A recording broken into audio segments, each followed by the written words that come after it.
Hello friends, welcome back Hindi India धर्म and science with Dolly 24। I hope so guys आप सभी स्वस्थ होंगे, मस्त होंगे, जबरदस्त होंगे, हर रोज अपनी ज़िंदगी में नई नई खुशियों का वेलकम कर रहे होंगे। दोस्तों, आज हम बात करेंगे सावन के आखिरी महत्वपूर्ण सोमवार की, जो कि सावन का चौथा सोमवार भी है। उसी पर कुछ चर्चा करेंगे, लेकिन उससे पहले गाइस, अगर आपने मेरा चैनल अभी तक सब्सक्राइब ना किया हो तो प्लीज़ सब्सक्राइब माई चैनल। दोस्तों, बहुत लोगों के मन में तो यही प्रश्न उठ गया होगा कि सावन का चौथा सोमवार कल कैसे हो जाएगा। बीच में और भी तो सोमवार रहे हैं, अब की सावन 2 महीने का था, तो जो 2 महीने का सावन था उसकी हम गिनती नहीं करेंगे, क्योंकि 1 महीना अधिक मास की वजह से वो सोमवार अधिक मास में गिने जाएंगे। हालांकि इस महीने अधिक मास में भी लोगों ने सावन के सोमवार मान करके व्रत, उपासना, पूजा पाठ सब करी है और उनको फल की प्राप्ति भी ज़रूर से ज़रूर होगी। लेकिन शुद्ध सावन 4 जुलाई से लगा था और जो कि 31 अगस्त को ख़त्म होगा, और बीच में अधिक मास चला और ये 17 अगस्त से फिर से जो है शुभ सावन शुरू हुआ है। तो अब सावन का, जबकि कल चौथा सोमवार है, तो हमें भगवान शिव की विशेष पूजा आराधना करके जो पूजा में हमारी कमी रह गई है या जो हम अपनी इच्छाएं पूर्ण नहीं कर पाए हैं या जिनकी हमारे अंदर अभी भी लालसा है कि ये चीज़ तो हमने भगवान से मानी नहीं, इस बार सावन में वो सावन भी निकल गया, तो वो हम कल की डेट में या कल आखिरी सोमवार सावन का मांग सकते हैं, क्योंकि सावन में मांगी गई हर मुराद, कहते हैं, पूरी जरूर होती है।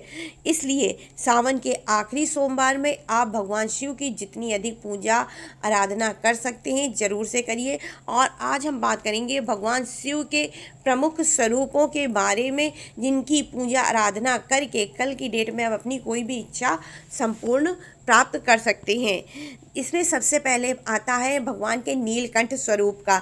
भगवान का नीलकंठ स्वरूप, जब भगवान ने विष पिया था उस समय, अगर आपको याद हो तो बता दें, जब अमृत निकला था तो अमृत लेने के लिए प्रत्येक देवता बैठे हुए थे और सभी ने अमृत का जो है पान भी किया था, अमृत पिया था, परंतु भगवान शिव ने सिर्फ और सिर्फ विष का पान किया था, क्योंकि भगवान शिव को अमरता का वरदान प्राप्त है और अमरता से भी कोई ऊपर यदि स्वामी होंगे तो उनके भी आधिपत्य भगवान शिव ही हैं। भगवान शिव ने कोई अमृत का पान नहीं किया, उनके अधीन है काल भी। अगर आप नीलकंठ स्वरूप की उपासना, पूजा पाठ करते हैं तो आपके ऊपर यही तंत्र मंत्र या कोई बुरी शक्ति या ऐसा कोई चीज़ है जिससे आपको जो है छुटकारा नहीं मिल रहा है, शत्रु बाधा या कोई आपके पीछे पड़ा, आपके जो है जान मान का खतरा हो रहा है, तो उस स्थिति में आप भगवान नीलकंठ की पूजा आराधना कर सकते हैं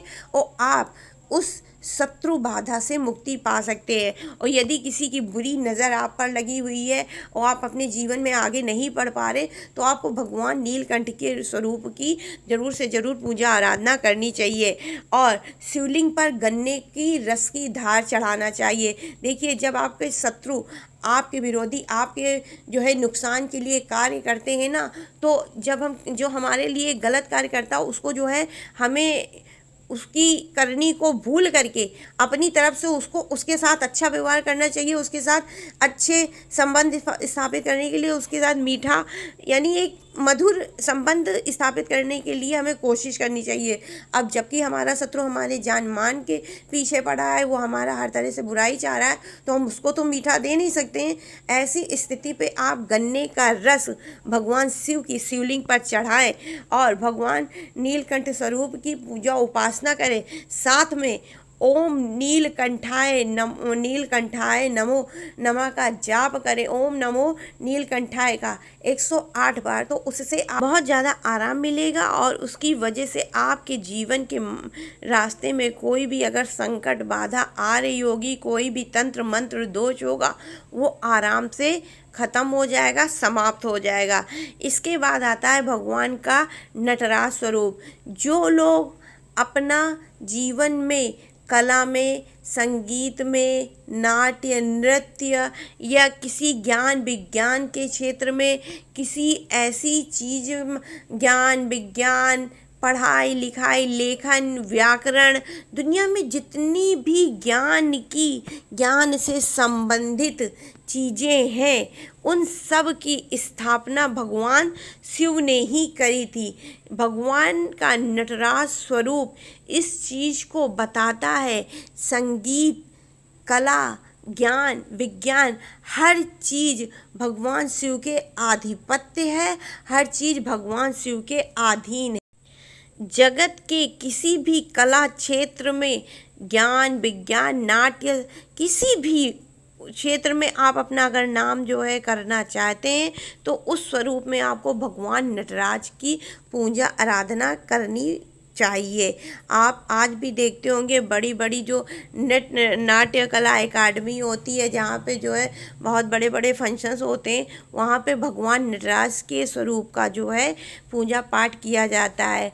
और यदि आप ऐसा सच में चाहते हैं, तो आपको सावन के आखिरी दिन भगवान नटराज की सफ़ेद रंग की मूर्ति लानी चाहिए और उसका सफ़ेद रंग के फूलों से जो है पूजा पाठ करके अपने कार्य का शुभारंभ करना चाहिए।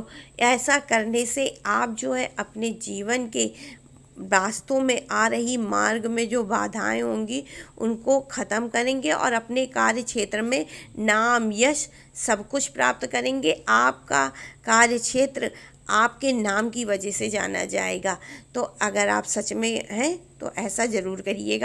इसके बाद आता है भगवान महामृत्युंजय का स्वरूप। अगर आपका कोई अपना है जो कि बहुत ज़्यादा बीमार रहता है, या किसी को आयु की समस्या है, या डॉक्टर ने कोई ऐसी चीज़ आपके यहाँ किसी को बता दी है कि जीवन की अवधि कम है, तो उस स्थिति में आप महामृत्युंजय का जाप कर सकते हैं, करवा सकते हैं। और यदि आप चाहें तो खुद भी कर सकते हैं। भगवान महामृत्युंजय, भगवान शिव अपने हाथ में जो है, दोनों हाथों में अमृत का कलश लेकर के अपने भक्त की स्वयं रक्षा करते हैं। और यदि किसी की आयु पे कोई वैसा संकट होता है मृत्यु वाला, तो भगवान अपना जो अमृत का मतलब अपने कलश का जो अमृत होता है, उसको अपने भक्त को देते हैं एक मंत्रों के द्वारा, जिसकी वजह से उनके भक्त को अच्छा जीवन प्राप्त होता है। और यदि आप ऐसा करते हैं, तो आपकी मनोकामना अवश्य से अवश्य पूर्ण होगी, आपको अच्छा जीवन मिलेगा।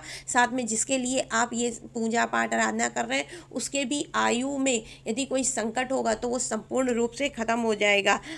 इसके लिए आप वहाँ मृत्युंजय मंत्र का जाप भी कर सकते हैं। ओम त्र्यंबकम यजामहे सुगंधिम पुष्टिवर्धनम उर्वारुकमिव बंधनात् मृत्युमुक्षयमामृतात्, इस मंत्र का आप जाप भी कर सकते हैं। और इसके अलावा महामृत्युंजय मंत्र का एक जो है लघु मंत्र है, उसका भी आप जाप कर सकते हैं। ओम हूम जू शा, ओम हूम जू शा। यदि कोई छोटी मोटी बीमारी है जो कि काफ़ी समय से चली आ रही है, ख़त्म नहीं हो रही, तो ऐसी स्थिति में इस मंत्र का जाप करके आप आसानी से उस बीमारी से मुक्ति पा सकते हैं, जो कि आपके लिए बहुत फ़ायदेमंद होता है। और इसके बाद आता है भगवान शिव का परिवार। यदि आप इनमें से कोई भी स्वरूप की पूजा आराधना करने में असफल है, नहीं कर पा रहे हैं, तो आपको अंततः भगवान शिव के परिवार की पूजा जरूर से ज़रूर करनी चाहिए। आखिरी सोमवार यदि आपने भगवान शिव के इस परिवार की स्वरूप की पूजा कर ली, तो आपके परिवार में भी उतनी ही सुख समृद्धि संपन्नता होगी जितने भगवान शिव के परिवार में है। और भगवान शिव के जिस तरह से आज्ञाकारी बच्चे हैं, उसी तरह से आपका परिवार, आपके भी आज्ञाकारी बच्चे होंगे। और यदि आप माता पिता हैं, आप खुद ही अभी बच्चे हैं, तो आपके माता पिता भी भगवान शिव और माता पार्वती के समान बहुत ही परोपकारी और बहुत ही अच्छे होंगे। तो जब देखिए, कोई भी अगर आप मन में अपने अच्छी भावना रख के कार्य करते हैं, तो वो आपका कार्य अवश्य से अवश्य सिद्ध होता है। और भगवान शिव के संपूर्ण स्वरूप प्रकृति के संचालन में कहीं ना कहीं बहुत ही ज़्यादा लाभकारी हैं, बहुत ही ज़्यादा हितकर हैं। और आप आखिरी दिन भगवान शिव के कुछ भी ना कर पाए, तो ओम नमः शिवाय का जाप जरूर करेंगे। सावन का आखिरी सोमवार है, उससे आपको फ़ायदा ही मिलेगा। तो फिर आपको आखिरी सोमवार, सबको आखिरी सोमवार की शुभकामनाएं। राधे राधे, हर हर महादेव।